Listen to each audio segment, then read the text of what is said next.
Өнөөдөр үндэсний төв намын санд гадаад хэргийн сайд асан Монгол Ардын намын удирдах зөвлөлийн гишүүн Зандан шатрын хөгжил бол цэгцрэх хөдөлгөөн нэг Монгол нэг зүгт номын нээлт боллоо. Номын нээлтэнд улсын хурлын гишүүн Бат Эрдэнэ, улсын хурлын гишүүн Саран Гэрэл, улсын хурлын гишүүн Асан Гайнди, улсын хурлын гишүүн Ганбаатар зэрэг улс төрийн болоод нийгэм соёлын томоохон төлөөллүүд хүрэлцэн ирсэн байлаа. Хөгжил бол цэгцрэх хөдөлгөөн нэг Монгол нэг зүгт номын зохиогч Зандан шатар нь өрөнд орны ухаан хөгжил загварыг судалж, Монголын хөрсөнд буулгаж түүхэн уламжлал, өнөөгийн бодит байдал, ирээдүйн хүлээлтэнд нийцсэн Монголын онцлогтой үндэсний хөгжлийн загвар системийн тогтолцоог бүрдүүлэх шаардлагыг томьёолон энэхүү номыг бичсэн гэдгээ нээлтийн үеэр онцлон хэлж байсан юм а. За энийг хаусын онол гэж тайлбарладаг. Одоо эмх замбраагүй байдлын онолч гэж тайлбарладаг. Дургоороо өөр өөрийнхоороо тэгээд тэрний зэгцрээгүй, уялдаа холбоогүй, эмх зэгцгүй юм тогтолцоор яваад байна. Энэ чигээр явбал их маш аюултай. Нийгэм одоо хаус руугаа замбраагүй юм буюу эмх замбраагүй байдал руу яв. Юу болохыг бид таашгүй. Тэгвэл хөгжил яад юм бэ гэхээр энэ Азийн 9 улсыг харьцуулж судлаад Монголын дорн техникийн уламжлалыг харьцуулж судлаад ерөөсөн Монголын хөгжлийн загварууд бол цэгцрэх хөдөлгөөн юм байна.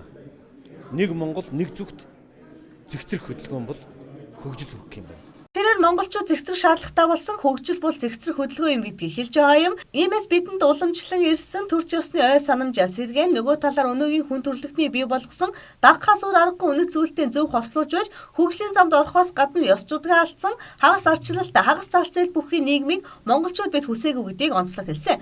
Номын нээлтээр өргөдөн ирсэн зочдын зүгээс ч бас энэхүү номын талаар санал бодлоо илэрхийлж байсан юм а.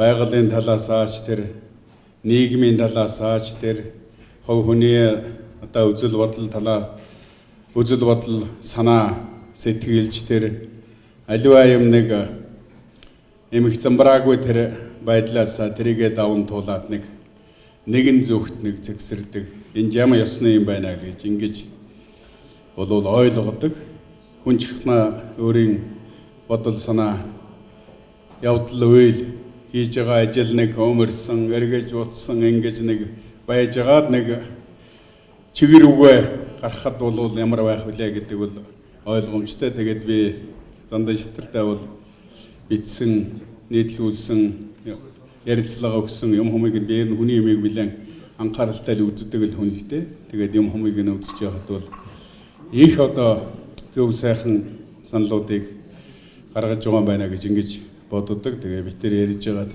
за Зандан шатраа наад чиний яриад байгаа юм чинь бол одоо Монгол ахуй дээр ойлгох юм бол нэг морд эргэн гэдэг нэг юм байна шүү дээ тийм ээ. Гарааны зурхай дээр очичоод нэг одоо нэг ингэж нэг эмх чимрааг эргэж тойрч ингэж жагаад тэгээд нэг гараад нэг морд нэг сайхан оролдооныхаа замд гараад нэг цэгцэрдэг тэр л угаал одоо адил юм даа гэж ингэж би тэр ярилцж байснаа. Энэхүү номын үзэл санаа нь Аз дорны хөгжлийн амжилттай загвар тулгуурлан Монголын хөрсөнд суйрлуулж, ардын засгийн 3 зарчим үндсэн хуулийн 5 эрх мэдлийн тогтолцоог бий болгох тогтолцооны иж бүрэн шинжилэлт чиглэгдэж байгаа юм гэдгийг зохиогчийн зүгээс хэлж байсан юм а. Ардчилсан тогтолцоон шилжлэх хэмээн 23 жилд улс төр эдийн засаг нийгмийн бүхэл салбарт баггүй ололт амжилт бүтээсэн ч түүхийн олон шалгуур сорилтыг даван туулахдаа гаргасан алдаа зөрчлийг зөв тодорхойлж, ирээдүйн өдөө итгэлтэй алгах шин загвар тогтолцоо бүрдүүлэх шаардлага яах аргагүй гарч ирж байгаа гэдэг нь зүй ёсны хэрэг гэдгийг ч мөн онцлог хэлж байсан юм а. Өдрийн тойл уян мэдээллээ.